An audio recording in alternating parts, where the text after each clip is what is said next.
Welcome to the Book Show, a celebration of reading and writers. I'm Joe Donahue. Jim Shepard is the author of 7 previous novels, most recently the Book of Aron, and 5 story collections, including Like You'd Understand Anyway, which was a finalist for the National Book Award and won the Story Prize. His latest, Phase 6, is a gripping novel about the next pandemic that reads like a fictional sequel to our current crisis. The novel focuses on 2 characters mainly, Alec, a young boy from a small settlement in Greenland where the disease is believed to have originated, and Janine, an epidemiologist from the CDC who is dispatched to learn what she can on the ground.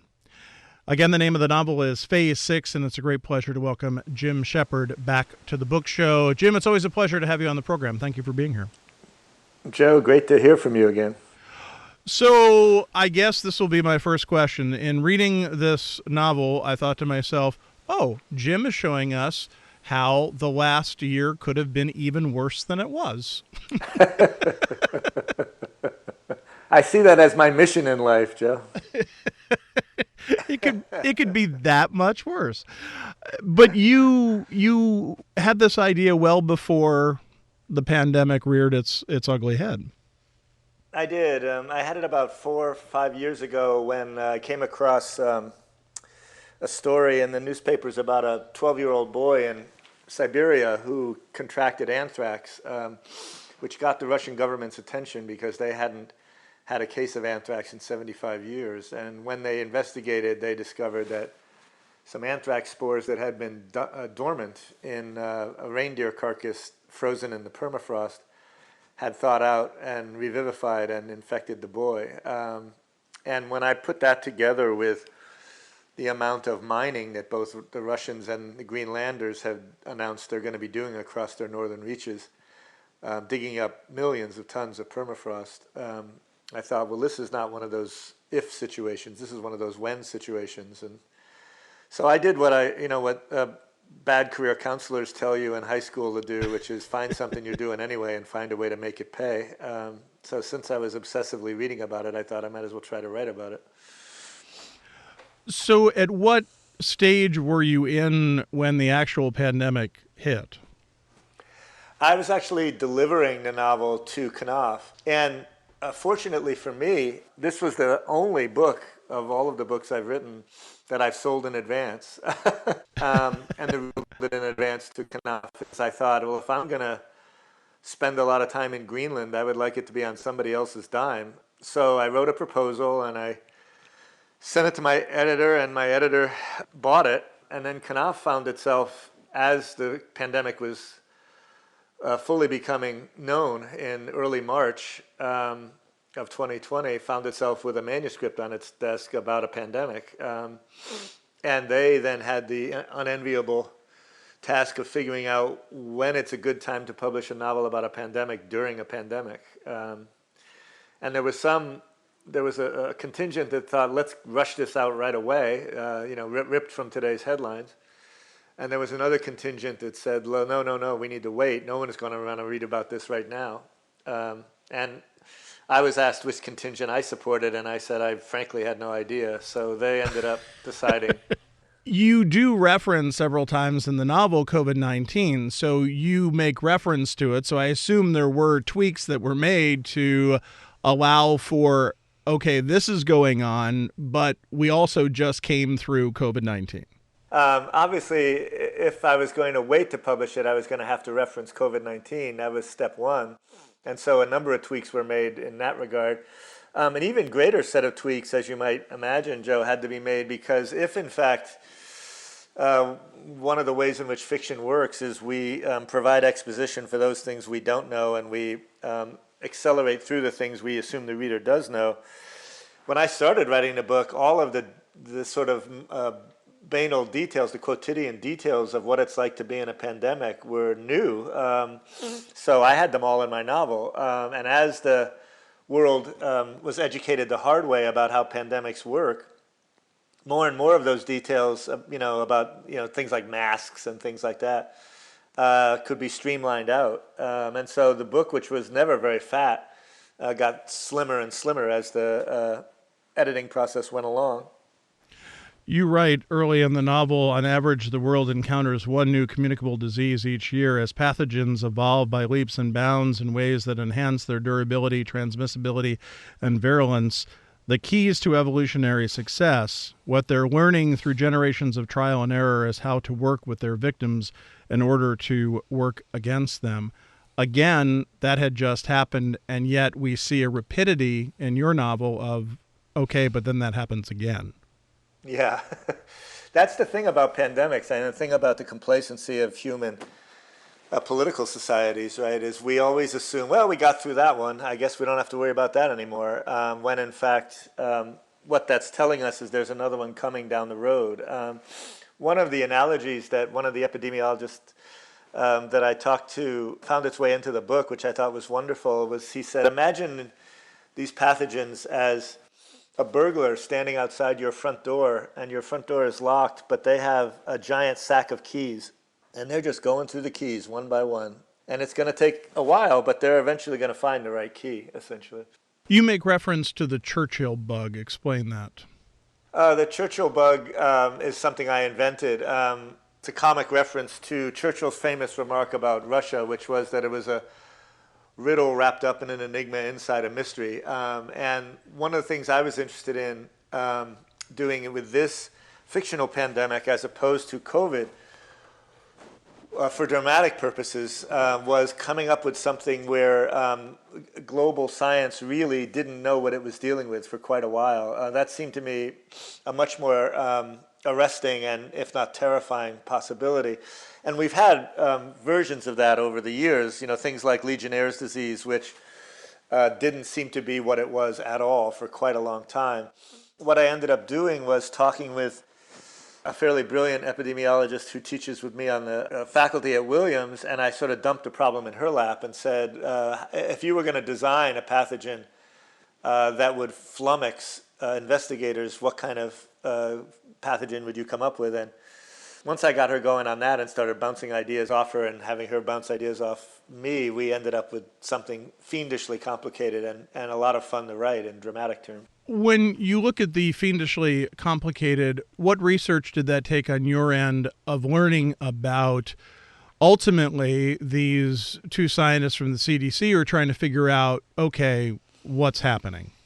Whenever I decide I'm going to do something like this, I always have that sinking feeling, having made that decision of, oh my God, do you know how much you don't know about this subject? And in this case, it was a little more staggering than usual. And I know not only did I realize, okay, you're going to need to learn a lot more about Greenland and you're probably going to need to go there, but you're also going to need to learn about epidemiology, and you're starting from zero there, essentially. And you're going to need to learn about emergency medicine because one of the protagonists is going to be an ER doctor. And you're going to need to learn about how you deal with a traumatized child because somebody's going to need to call in a professional to try and get through to this child who's at the heart of the mystery. And so in each one of those cases, I had to start self-educating. And as you might guess, the epidemiological part of it was the most challenging by far. It was the time when easily the area where I would just feel over and over again like, I'm not sure I understand this. And again, I would drag it back to two of my experts, one who was the epidemiologist I mentioned earlier, a woman named Lois Banta, and another is Tom Frieden, who's an ex-head of the CDC who a friend put me in touch with. And they were both infinitely patient in terms of going, oh, let's go back a minute. You seem to have missed a basic step here, or something like that. And so it's essentially like, being in a library with a whole lot of books, but every so often you can tiptoe across the hall and ask somebody smarter than you why you're not understanding something, Jim Shepard is our guest. The new novel is Phase 6. It is published by Knopf. So the book begins in this little village in Greenland where there is this mining project. Those projects have expanded, and this child, Alec, is 11 years old. He's playing with a friend and comes to this spot. That's sort of the beginning of the end, isn't it? Yeah, in this case, the novel doesn't go as far as completing the arc of the pandemic, but it certainly is describing a pandemic that's quite a bit more ferocious than COVID that we just went through. And, in a lot of ways, it's not hard to see, as devastating as COVID was, any number of ways in which we dodged a bullet, both in terms of transmissibility and in terms of lethality. And we're not going to keep dodging those bullets forever. So one of the ways in which we're complicit in our own destruction here is the way we keep insisting on penetrating these worlds that are going to essentially expose these new pathogens and even old pathogens to us. It's one thing to have climate change going on and have these things sort of inadvertently coming about, but it's also yet another to have this kind of rapacious version of capitalism that's saying, let's make sure we dig up every single wild spot on the planet, because a lot of those wild spots on the planet are wild for a reason. The last few times human beings have tried to go into them, things haven't worked out so well. One of the things that you do in the novel that I really enjoyed is that you really just focus on this very set group of characters. You make mention, of course, of the chaos around the world, but you really do keep your eyes on what's going on with these characters. That's really a key to my way of going about these kinds of hubristically large subjects. I very much am drawn to, for both aesthetic and political reasons, the worm's eye view. The view of the people who feel like they're taking the brunt of things and they don't necessarily have very much power, and they're not the figures in control of these things. And so, I figured early on that I would be focusing on the terror and the loneliness of being an index patient. What would that be like to be one of the first people involved in this? But I also was just non-perverse enough to realize, well, I couldn't just do that. So I had to expand out to the CDC investigators to give the reader some kind of epidemiological notion of what was going on. But even there, I wanted to make sure that I was just dealing with the lab grunts, the people who spend all of their time in the windowless rooms trying to figure out what's going on, and not dramatizing what it was like, to be the person running the CDC in a situation like that. And so one of the ways of keeping control of such a centrifugal and terrifyingly large subject, for me at least, is to focus on the individual, and to focus on just a few individuals who are trying to deal with this in various strategically located spots of the narrative. So I'm glad that appealed to you. It appealed to me, too. We meet Janine and Denise. They're the two scientists who are sent to Greenland to figure out what happens. Ultimately, it's Janine who takes Alec back to the United States to a high-security lab to figure out what's going on. And then Denise stays behind to treat the problem there and the infected in any way that she is able. So there are these two characters who are very close that are keeping contact with one another and basically reporting back to each other of what each is facing, all of it fairly gloomy. Yeah, what I was interested in also was the way scientists, especially dedicated scientists, end up often feeling as though they not only have neglected that other part of their lives, but that they're not very good at that other part of their lives. And so Denise and Janine are both two people who feel, well, I'm not very good at relationships. And they strike up a kind of a wary and then a very intense friendship. And then they're separated. And they are keenly aware that they've been dropped into the deep end of the pool and that a whole lot depends on what they come up with. And what the distance also allowed me to do was stage their scientific back and forth, their conversations that are designed to get at the heart of the mystery for the reader, so the reader could sort of follow along on how that kind of collaborative science is sometimes done. And there too, thank God, I was able to run those kinds of exchanges past people who've actually done them so that they could get rid of anything that seemed invalid or just silly or whatever. But the sense of isolation both mitigated by a little bit by knowing that person's out there and working on the same problem, but intensified by the fact that you're all by yourself in your little spot with a lot of pressure on you. Was a conflict I was very interested in. Could you have the bureaucracies of the nations as well as the scientific community? They're breathing down their necks. You have your own family, and oh, by the way, people that you love and care about and have worked with are dying. Right. It's about as much pressure as you can come up with, I think. And the ways in which the bureaucracies and the governments bollocks everything up are so easy to predict in advance, but the intensities of it are so outrageous that I don't think there's any way of focusing on that and not having something turn into a farce or a satire or something like that. If you imagine how you would try and dramatize the Republican Party's reaction to COVID, it's kind of hard to do it seriously because it's so absurd. So I spent a lot of time as you were pointing out earlier, referring sort of glancingly to those larger forces as our protagonists are sort of aware of them. Every so often you check your phone and you see another stupidity. But then you go back to what you're trying to do. You focus on what you need to do in front of you. You have your character Denise says at one point, who would you put your money on? Humans have been around for 200,000 years, and bacteria for like 3.5 billion. Well, that sums it all up, doesn't it? Pretty nicely.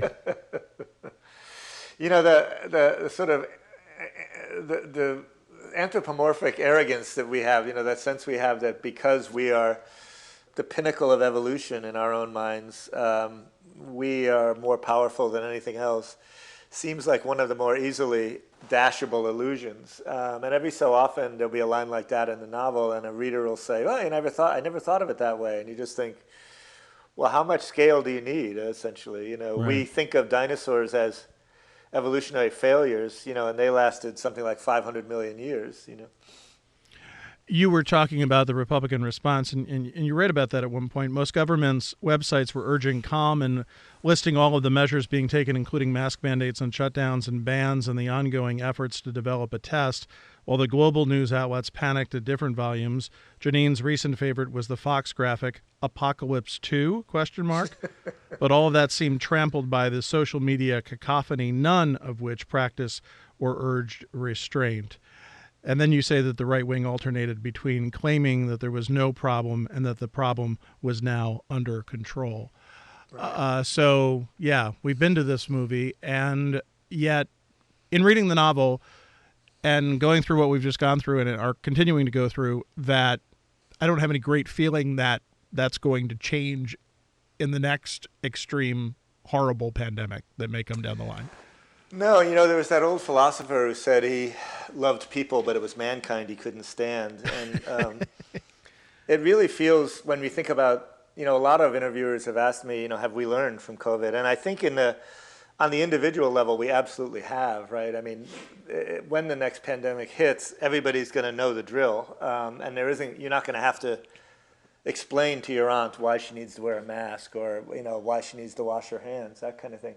Governments, on the other hand, are another thing altogether, partially because the way they've evolved, they're not really designed to protect their citizens. That's not their primary priority. And so what that means is governments are going to continue to refuse to learn, and that's going to keep us vulnerable.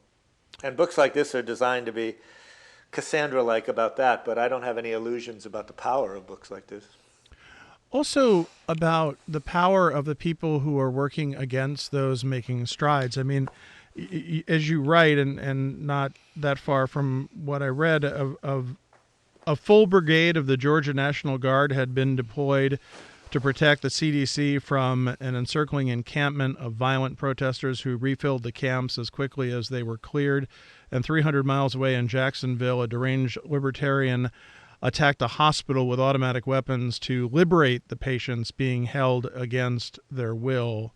We're just seeing those kind of feelings and sentiments stoked and being exacerbated to a point where it doesn't seem that goes away either. Yeah, I think that's right. And Another question that I've often gotten is what did you not predict? And while that sort of stuff seemed to me easy enough to predict in our internet age, the crazed libertarian who would find a gun and go after some hospital, what I wasn't able to predict was that an entire organized political party would essentially refuse science altogether. As a viable political position, and so it actually the COVID response was in some ways more dismal than I wrote in my novel.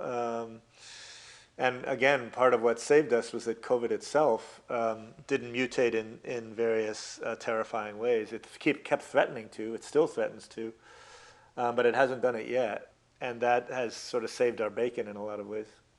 Jim Shepard is our guest. The new novel is Phase 6. It is published by Knopf. Let's talk a little bit about Alec, quite a remarkable young boy, and yet also a fairly remarkable character, I think, because he has a lot of emotions going through him, and these scientists and nurses and aides and doctors are trying to figure out how to communicate with him, and yet he's really running that show. Yeah, I'm. As you know from some of my other work, Joe, I'm very interested in that sense people have of having been complicit in other people's problems and in other people's destruction. And in this case, it seemed to me the ultimate version of that. I thought, what would it be like to be that boy in Siberia, and instead of killing yourself by digging up a reindeer carcass, suppose something you dug up killed everybody you cared about. How would you deal with that? And this is ongoing negotiation, I'm sure, that I had with my lifelong Catholicism and my having been raised a Catholic, and that sense that I think it's not an accident that there's so many Catholic writers out there. I mean, as a child, you're sort of trained in the notion that every action you take could in some ways be catastrophic or wonderful or whatever. And so the idea that you have ethical agency is drilled into you. And so I wanted to generate a narrative where this poor boy, all he was doing really was exploring and looking at something that he thought was beautiful. And instead he has he doesn't understand the science well enough to know that to be certain of what he's done, but he has a pretty good idea that he's unleashed whatever has happened. And that's a staggering burden to have to bear up under if you're 11 years old. I hadn't thought about that until you just said it, but yes, that sort of classic Catholic guilt that you feel that I started this whole thing. We would learn as children, about original sin, and there was such a sense of every mortal sin is this massive transgression against God and your fellow man and all this other stuff. And so you would just walk around, at least I would walk around thinking, God, what human beings are capable of. Yeah. And for better and for worse, that's quite a forced, precocious education.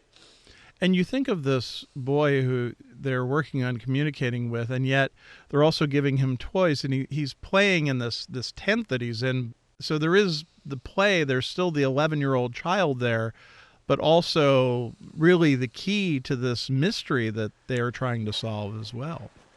Exactly. One of the other things I've been interested in, if you write about complicity, one of the other things you quickly move towards as a subject is the way we compartmentalize. Children can do that as well as adults, right? So there are times when you can put something out of your mind and become an 11-year-old again and play and be appreciative that somebody is paying attention to you and try to make the best of what your new bizarre situation is. But then, it all comes rushing back on you as well. And so you sort of whipsaw between being a normal child and being sort of crushed by the pressure of it again. Well, going back to an earlier question and conversation that we had, which is, I would think by looking at just these characters and not examining what is the chaos that's happening all around in any great way, you, the author, are compartmentalizing. Absolutely. And I, the author, am avoiding any number of things that I don't do well and don't want to do at all. And, that might be the key to a good style, right, is figuring out what you can't do and avoiding it. So that kind of big picture thing, which I make gestures towards periodically with an omniscient voice that dips in every so often, I really don't want to spend too much time doing that. I'm much more, as I said before, interested in the impact of a global pandemic on an individual than I am of, a sweeping kind of long shot of crowds in the streets kind of thing. So I try to do as little of that as I possibly can. And again, avoid some aesthetic problems for myself by doing so as well, I hope. It would seem to me that you could go down one of two paths, well, maybe a third too, but you, as a writer, where you finish a novel like this, and then, oh, by the way, basically what you've written about is coming true, and then, well, now what do I write next? So you either say, well, I have all this knowledge, maybe I'll continue this exploration, or I want to get as far away from this as I possibly can. It's usually the latter with me. Yeah. I get as far away as I can in terms of time and space often, but I don't stray very far from disaster. Partially because I think disaster is the seminar in which the 21st century is sort of introducing us. But I do think that I tend to come back to that as a subject. And the most, once I finished the novel, again, I delivered it back in March of 2020. So once I finished that, I started work on a long short story about the Labor Day hurricane of 1935, which was maybe one of the most catastrophic the United States has ever seen, and which was really illuminating in all sorts of ways about class in America, because any number of homeless veterans had been shipped down there to the Keys to work on the highway that was being built between Miami and Key West, and they were caught directly in the path of that hurricane. That became my way of getting away from the pandemic, essentially. Jim Shepard's new novel is Phase 6. It is published by Knopf. Jim, a great pleasure to have you on the program again. It's always wonderful to have you here, and I thank you so much for sharing about the latest volume. Thank you, Joe. I could do this every day with you. Well, it's a great pleasure to speak to you. Thank you very much. We enjoy hearing from our listeners about our shows. You can email us at book@wamc.org. You can listen again to this or find past book shows via podcast or at wamc.org. Sarah LeDuc produces our program. Bookmark us for next week. And thanks for listening for The Book Show. I'm Joe Donahue.